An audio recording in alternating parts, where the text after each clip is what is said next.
Subscribe பண்ணுங்க. அப்படியே பக்கத்துல இருக்க பெல் ஐகானையும் பிரஸ் பண்ணுங்க.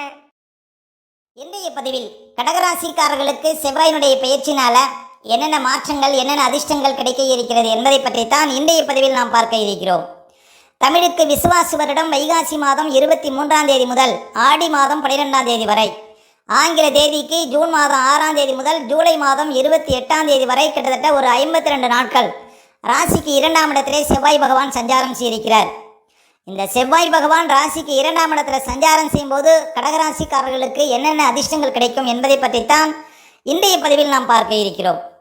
கடகம் பாருங்க, காலபுருஷ தத்துவத்தில் 4வது ராசியாக வரும். இந்த ராசிக்கு அதிபதி சந்திர பகவான் ஆவார். கடகராசிக்குள் புனர்பூச நட்சத்திரம் 4ஆம் பாதம், பூச நட்சத்திரம் 4 பாதங்களும், ஆயில்ய நட்சத்திரம் 4 பாதங்களும் இந்த ராசிக்குள்ளே வரும்.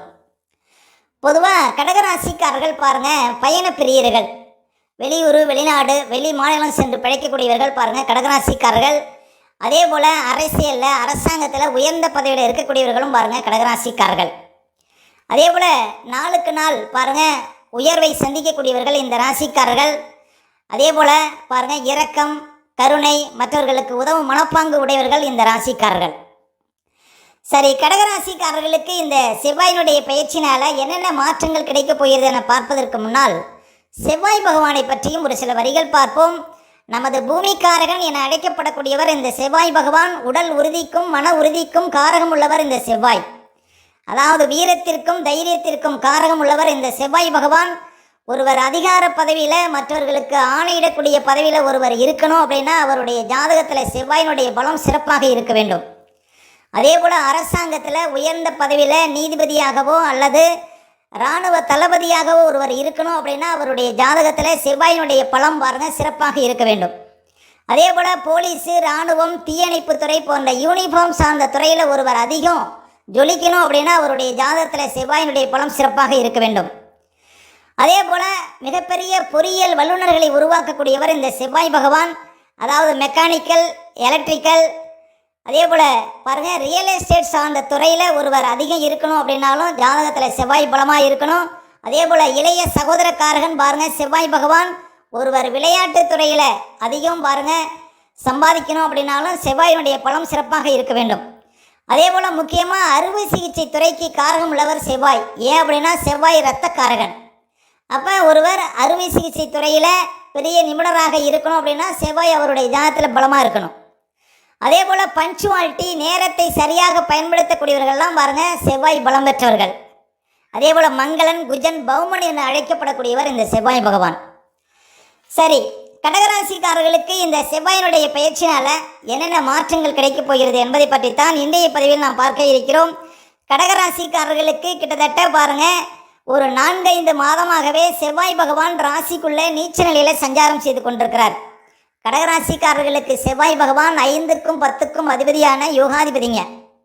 மேலும் ராசிக்குள்ளே செவ்வாய் நீச்சமாக இருந்ததுனால பாருங்கள் ஒரு சிலருக்கு உடம்புல ஏதாவது அடிபடக்கூடிய சூழ்நிலை, ஒரு சிலருக்கு ஆப்ரேஷன் செய்யக்கூடிய சூழ்நிலை, ஒரு சிலருக்கு பாருங்கள் ரத்த இழப்பு ஏற்படக்கூடிய சூழ்நிலை, இதெல்லாம் கடகராசிக்காரர்களுக்கு இருந்திருக்கும். அதே போல் 5ஆம் அதிபதி நீச்சமாக ராசிக்குள்ளே இருந்தார். அப்போ பிள்ளைகளை பற்றிய பயம், அதே போல் ஒரு தெளிவான முடிவு எடுக்க முடியலை, அதே போல் மனக்குழப்பம் இதெல்லாம் இருந்திருக்குங்க கடகராசிக்காரர்களுக்கு 5ஆம் அதிபதி நீச்சமாக இருந்ததுனால. அதே போல் கடகராசிக்காரர்களுக்கு 10ஆம் அதிபதியாக வரக்கூடியவரும் தொழில் ஸ்தானாதிபதியாக வரக்கூடியவரும் செவ்வாய் தாங்க. அவர் நீச்சமாக இருந்ததுனால தொழிலை பற்றிய பயமும் இருந்திருக்கும் கடகராசிக்காரர்களுக்கு கிட்டத்தட்ட ஒரு 4-5 மாதமாக. அதாவது எந்த நேரத்தில் நமக்கு வேலைக்கு பிரச்சனை வருதோ அப்படிங்கிற ஒரு எண்ணம் இருந்திருக்கும் கடகராசிக்காரர்களுக்கு கிட்டத்தட்ட ஒரு 4-5 மாதமாக.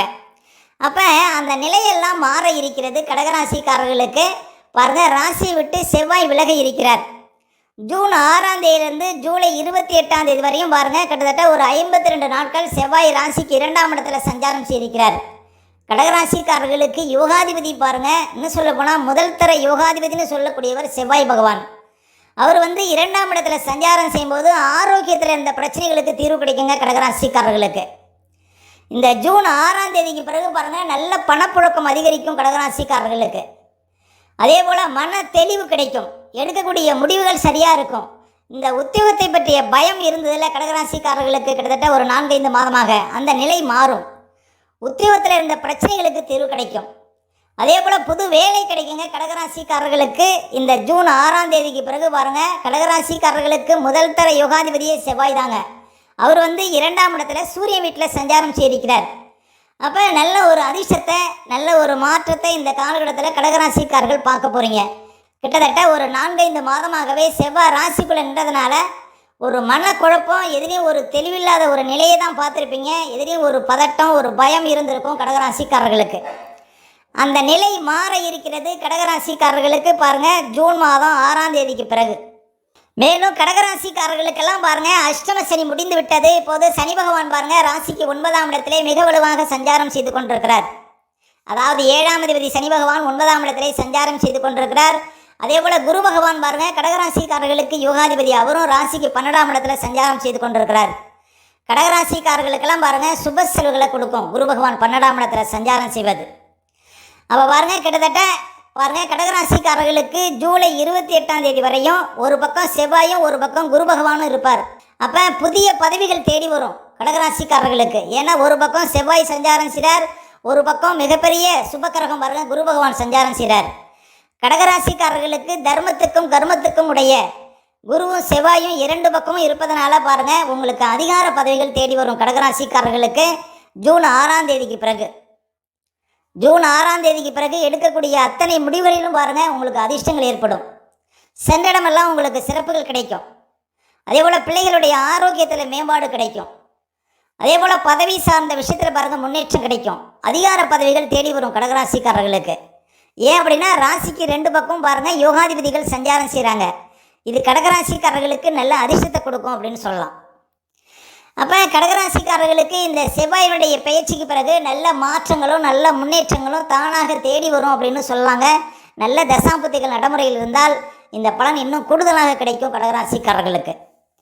அப்போ கடகராசிக்காரர்களுக்கு செவ்வாய் பயிற்சிக்கு பிறகு பாருங்கள் நல்ல மாற்றங்கள் உண்டு அப்படின்னு உறுதியாக நம்பலாம்.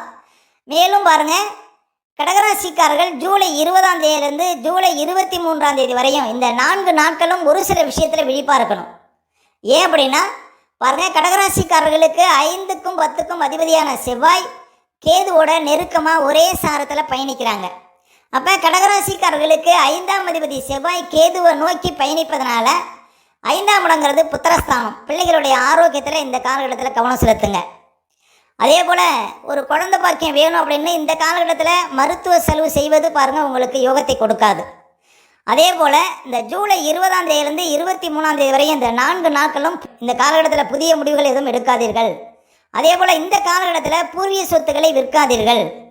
அதே போல் இந்த காலகட்டத்தில் யாராவது உங்களை 1 லட்சம் கொடுத்தா 2 லட்சம் தரேன் இது மாதிரி சொல்லி ஏதாவது ஏமாற்றி விடுவாங்க. இந்த காலகட்டத்தில் ஏமாறாதீர்கள் பாருங்கள் கடகராசிக்காரர்கள். அதாவது அதிர்ஷ்டத்தை நம்பி ஏமாறக்கூடிய சூழ்நிலை வருங்க இந்த ஜூலை 20ஆம் தேதியிலிருந்து 23ஆம் தேதி வரையும். அப்போ 5ஆம் இடம் புத்திஸ்தானம், புத்திரஸ்தானம், பூர்வீகஸ்தானம், அதிர்ஷ்டஸ்தானம் இதெல்லாம் பாருங்கள் வீக் ஆகுதுங்க ஜூலை 20ஆம் தேதியிலிருந்து 23ஆம் தேதி வரையும். அதே போல் 10ஆம் அதிபதி தொழில் ஸ்தானாதிபதி பாருங்கள் செவ்வாய், அவர் கேதுவோட நெருக்கமாக இருக்கிறதுனால இந்த ஜூலை 20ஆம் தேதியிலிருந்து 23ஆம் தேதி வரையும் இந்த 4 நாட்களும் உத்தியோகம் சார்ந்த விஷயத்தில் கவனமாக இருக்கணும். ஒரு வேலைக்காக இந்த காலகட்டத்தில் பணம் கட்டக்கூடாது. இந்த காலகட்டத்தில் ஒரு உத்தியோகத்தில் இருக்கீங்க அப்படின்னா மேலதிகாரிகளை பகைத்து கொள்ளக்கூடாது. ஒரு இடத்துல டெம்பரவரியாக வேலை பார்க்குறீங்கன்னா வேலையை விடக்கூடாது. அதே போல் இந்த விஆர்எஸ் கொடுக்கறதுன்னு அவசர முடிவுகள் வேலை சம்மந்தமாக உத்தியோகம் சம்மந்தமாக அவசர முடிவுகளை இந்த காலகட்டத்தில் எடுக்கக்கூடாதுங்க. அதே போல் புதிய முதலீடுகள் இந்த காலகட்டத்தில் போட வேண்டாங்க கடகராசிக்காரர்கள்.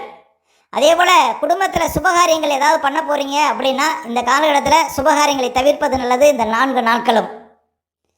அதே போல் பாருங்கள் செவ்வாய்ங்கிறது பாருங்கள் பூமிக்காரகன். அதே போல் ஏதாவது இடம் வாங்க போகிறீங்க அப்படின்னா இந்த 4 நாட்களும் பாருங்கள் முன்பணம் இடத்துக்காக முன்பணம் கொடுப்பதையும் தவிர்க்கலாம்.